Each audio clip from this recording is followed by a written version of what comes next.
ಕರಿಬೇಕು ಅಂತ ನಮ್ಮೆಲ್ಲ ಅಭಿಮಾನಿಗಳ ಅಪೇಕ್ಷೆ ಇತ್ತು.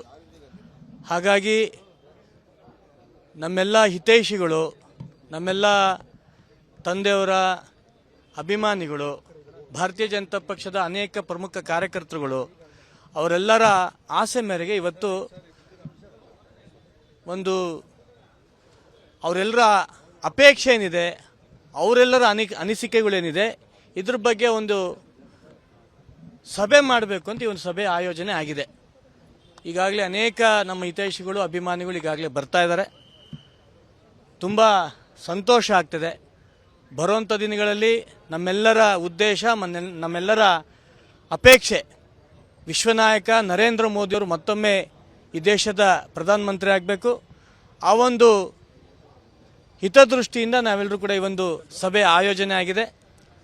ನನಗೆ ಸಂಪೂರ್ಣವಾದಂಥ ವಿಶ್ವಾಸ ಇದೆ, ಮತ್ತೊಮ್ಮೆ ಈ ದೇಶದ ಪ್ರಧಾನಮಂತ್ರಿಯಾಗಿ ನರೇಂದ್ರ ಮೋದಿಯವರು ಆಗೋದ್ರಲ್ಲಿ ಯಾವುದೇ ರೀತಿಯಾದಂಥ ಸಂಶಯ ಇಲ್ಲ.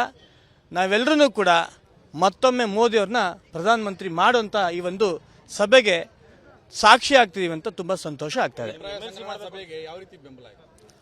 ಈಗಿನ್ನೂ ಪ್ರಾರಂಭ ಆಗ್ತಾ ಇದೆ, ಯಾಕೆಂದರೆ ಇನ್ನೂ ನಾನು ಕೂಡ ಈಗ ಒಂದೊಂದು 5 ನಿಮಿಷ ಆಯಿತು. ಎಲ್ಲ ಅಭಿಮಾನಿಗಳು ದೂರದಿಂದ ಬರ್ತಾ ಇದ್ದಾರೆ. ಇನ್ನೊಂದು ಅರ್ಧ ಗಂಟೆಯಲ್ಲಿ ಕಾರ್ಯಕ್ರಮ ಪ್ರಾರಂಭ ಆಗುತ್ತೆ. ಅವರೆಲ್ಲರ ಅನಿಸಿಕೆ, ಅಭಿಪ್ರಾಯಗಳನ್ನು ತಗೊಂಡು ಮುಂದಿನ ತೀರ್ಮಾನಗಳನ್ನು ತಗೊಳ್ತೇವೆ. ಅದೆಲ್ಲದಕ್ಕೂ ಕೂಡ ನನ್ನ ತಂದೆಯವರು, ದೊಡ್ಡವರು ಎಲ್ಲ ಯೋಚನೆ ಮಾಡ್ತಾರೆ. ಇವಾಗ ಅದ್ರ ಬಗ್ಗೆ ನಾನು ಏನು ಕೂಡ ಹೇಳಲಿಕ್ಕೆ ಹೋಗಲ್ಲ. ಆದರೆ ನನ್ನ ಒಂದು ಅನಿಸಿಕೆ, ನಮ್ಮ ಕುಟುಂಬಕ್ಕೆ ಅನೇಕ ವರ್ಷಗಳಿಂದ ನನ್ನ ತಂದೆಯವರು ಹೋರಾಟ ಮಾಡ್ಕೊಳ್ತಾನೆ ಬರ್ತಾ ಇದ್ದಾರೆ. ಆ ಹೋರಾಟಕ್ಕೆ ಒಂದು ವರ್ಷದಿಂದ ಅನೇಕ ಬೆಳವಣಿಗೆಗಳು ಅವರಿಗೆ ಮನಸ್ಸಿಗೆ ಆಘಾತ ತಂದಿದೆ. ಮುಂದಿನ ದಿನಗಳಲ್ಲಿ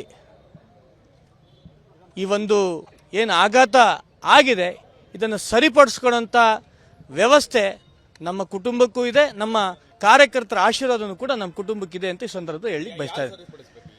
ಯಾರು ಸರಿಪಡಿಸ್ಬೇಕು ಏನು ಎಲ್ಲದನ್ನೂ ಕೂಡ ಮುಂದಿನ ದಿನಗಳಲ್ಲಿ ನಾನು ಕೂಡ ಮಾತಾಡ್ತೇನೆ.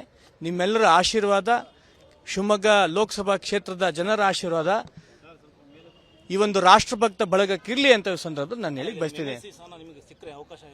ಈ ಬಗ್ಗೆ ನಾನು ಅದೇ ಹೇಳ್ತೀನಲ್ಲ, ಯಾವ MLC ಸ್ಥಾನಕ್ಕೂ ಕೂಡ ನಾನು ಅಪೇಕ್ಷೆನೂ ಪಟ್ಟಿಲ್ಲ.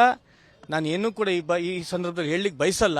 ಆದರೆ ಒಂದಂತೂ ಸತ್ಯ, ಬರುವಂಥ ದಿನಗಳಲ್ಲಿ ಈ ದೇಶದ ಪ್ರಧಾನಮಂತ್ರಿಯಾಗಿ ಮತ್ತೊಮ್ಮೆ ನರೇಂದ್ರ ಮೋದಿ ಆಗಬೇಕು ಅಂತ ನಮ್ಮೆಲ್ಲರ ಆಸೆ, ಆರೈಕೆ. ಯಾವ ಉದ್ದೇಶ? ಯಾವುದಕ್ಕೆ? ಹಾವೇರಿ ಲೋಕಸಭೆ. ಹಾವೇರಿದು ಮುಗಿದೋಯ್ತು. ಹಾವೇರಿದು ಮುಗಿದಾದ್ಯಾ, ಈಗ ಮತ್ತೆ ಹಾವೇರಿದು ಮತ್ತೆ ನಾನು ಅದ್ರ ಬಗ್ಗೆ ಮತ್ತೆ ಹೇಳಲಿಕ್ಕೆ ಹೋಗಲ್ಲ. ಸಭೆಯಲ್ಲಿ ಅದ್ರ ಬಗ್ಗೆ ಖಂಡಿತವಾಗಿ ನಾನು ಮಾತಾಡ್ತೀನಿ. ಯಾವ ನಾಯಕರುಗಳು ಏನೇನು ಹೇಳಿದ್ರು ಅಂತ ನನ್ನ ಸಭೆ ಮುಖಾಂತರ ತಮಗೆ ಮಾತಾಡ್ತೀನಿ. ತಾವೆಲ್ಲರೂ ಕೂಡ ಅದಕ್ಕೆ ಸಹಕಾರ ಕೊಡಬೇಕು ಸಂದರ್ಭ ಕೇಳ್ಕೊಂತೀನಿ.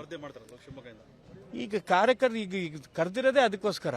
ಈ ಸಭೆ ಮುಖಾಂತರ ನಮ್ಮೆಲ್ಲ ಕಾರ್ಯಕರ್ತರ ಅನಿಸಿಕೆ, ಅಭಿಪ್ರಾಯಗಳು ಏನು ಬರುತ್ತೆ ಅದ್ರ ಮುಖಾಂತರ ಮುಂದಿನ ದಿನಗಳಲ್ಲಿ ಏನಾಗುತ್ತೆ ಅದು ಖಂಡಿತವಾಗಿ ಪಕ್ಷಕ್ಕೆ ಈಶ್ವರಪ್ಪನವರಾಗಲಿ, ಈಶ್ವರಪ್ಪನವ್ರ ಕುಟುಂಬ ಆಗಲಿ, ಯಾವುದೇ ಒಬ್ಬ ನಾಯಕ ಆಗಲಿ, ಯಾವುದೇ ಒಬ್ಬ ಕಾರ್ಯಕರ್ತ ಆಗಲಿ, ಇವತ್ತಿನವರೆಗೂ 40 ವರ್ಷದ ಈಶ್ವರಪ್ಪನವರ ಒಂದು ರಾಜಕೀಯ ಜೀವನದಲ್ಲಿ ಒಂದೇ ಒಂದು ಬಾರಿ ಪಕ್ಷಕ್ಕೆ ಮುಜುಗರ ತಂದಿದ್ದಾರೆ ಅಂತಂದ್ರೆ ನೀವು ಹೇಳಿದ ರೀತಿಯಲ್ಲಿ ನಾವು ಕೇಳ್ತೀವಿ, ಖಂಡಿತವಾಗಿ ನಾವು ಕೇಳ್ತೀವಿ. ಈ ಬೆಳವಣಿಗೆ ನಾನು ಅದೇ ಹೇಳ್ತೀನಿ, ಈ ಬೆಳವಣಿಗೆ ಪಕ್ಷಕ್ಕೆ ಮುಜುಗರ ತರ್ತಕ್ಕಂಥ ಸಭೆ ಇದಾಗಲ್ಲ.